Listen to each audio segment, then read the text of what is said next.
ఇప్పుడు social media షోలో భాగంగా బాగా ట్రోల్ అవుతున్నవి, ట్రెండ్ అవుతున్నవి ఓ 2 పాయింట్లున్నాయి. వీటికి సంబంధించిన ఏమేమి మీమ్స్ వచ్చాయి? అసలు అవి ఎలా ఉన్నాయి? వాటి కండిషన్ ఏంటి? చూద్దాం. స్టార్టింగు మనం ఓ చిన్న మెసేజ్‌తో స్టార్ట్ చేద్దాం.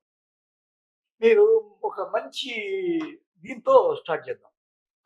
చూడండి. తెలంగాణ కోసం ఇంత పేదలు. సో మన జనరేషన్ ఎక్కడ పోతుందో నాకైతే తెలవదు. జనరేషన్ ఎట్లా అయిపోయిందంటే వాళ్ళ వీడియోలు వైరల్ కానీకి లేకపోతే వాళ్ళ వీడియోలు ఫేమస్ కానీకి వాళ్ళు ఎంతగానో దిగజారుతున్నారు. ఈ వీడియో చూస్తే ఆమెమో వాళ్ళ బాబుని ఎత్తుకుంది సిగరెట్ తాగుతుంది. సిగరెట్ తాగి ఉన్న పొగోడు ఈడ్చుకొని తగ్గుతున్నా కూడా వాళ్ళు పట్టించుకోకుండా ఇలా నవ్వుతుంది. వీడియో నవ్వకుండా చేస్తుంది. ఇంత కూడా కామన్ సెన్స్ లేకుండా వైరల్ కావడం కోసం ఇంత దిగజారుతున్నారు. సో మన జనరేషన్ ఎక్కడ పోతుందో నాకైతే తెలవదు. జనరేషన్ ఎట్లా అయిపోయిందంటే ఇతను చెప్పే మాటలు వాస్తవమే గానీ, అంతకన్నా మించిన ఘోరాలు, నేరాలు సోషల్ మీడియా వేదికగా చాలా దారుణంగా జరుగుతున్నాయి.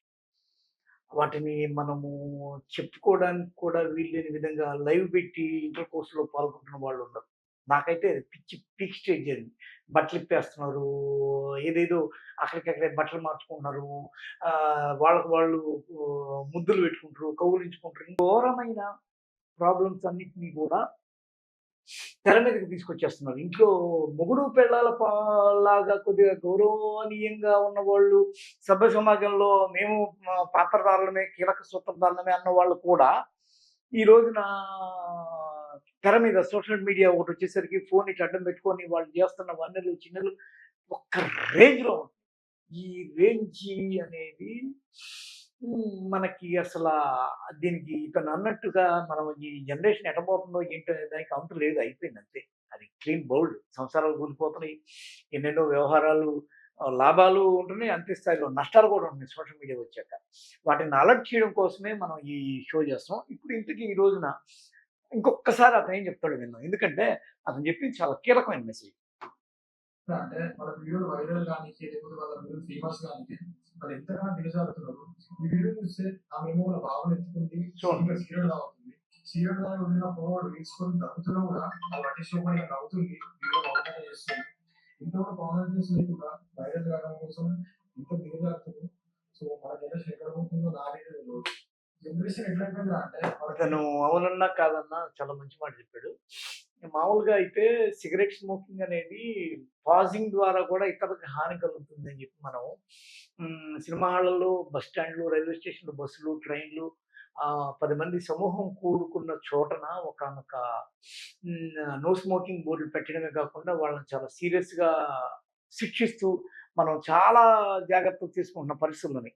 అలాంటి ఇది డైరెక్ట్‌గా పిల్లల దగ్గర నిలబడి వాళ్ళకి తెలియకుండా వాళ్ళని చంకలో ఎత్తుకొని వాళ్ళు దగ్గుతున్నా కూడా అదే పట్టించుకోకుండా వాళ్ళ వీడియో వైరలింగ్ కోసం చేసే ఈ పని నిజంగా ఖచ్చితంగా శిక్షార్హమైంది. ఈ అమ్మాయి చాలా ఘోరమైన పని చేసినట్టుగా మనం భావించాలి. ఈ అమ్మాయి ఎక్కడున్నా గానీ పోలీస్ డిపార్ట్‌మెంట్ ఒక సుమోటోగా తీసుకొని ఆ అమ్మాయి మీద ఖచ్చితంగా కేసు పెట్టాలి.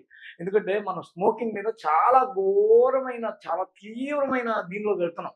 వద్దు మనకిది అని. వాళ్ళని ఇలాగా దగ్గుతున్న వాళ్ళని మళ్ళీ ముద్దు కూడా పెట్టండి. పాజింగ్ స్మోకర్స్ అని కూడా అంటారు. అంటే వాళ్ళు తాగకపోయినా గానీ వాళ్ళకి తెలియకుండానే లోపలికెళ్ళిపోద్ది ఆ పొగ. అందులో అంత చిన్న కిడ్ నెలల పసికందులాగున్నాడు. అలాంటి పసికందుకి ఇలాంటి స్మోకింగ్ ఎఫెక్ట్ ఇచ్చేయడం అనేది కరెక్ట్ కాదు. ఇది ఖచ్చితంగా ఆహ్, పోలీస్ డిపార్ట్‌మెంట్ ఆమె ఎక్కడో నార్త్ ఇండియన్ లాగా ఉంది చూస్తుంటే. ఆహ్, గుర్తుపట్టి ఏ స్టేట్‌లో ఉన్నా గాని ఆమెని తగిన విధంగా శిక్షించాలని మాత్రం మనం కోరుకుందాం.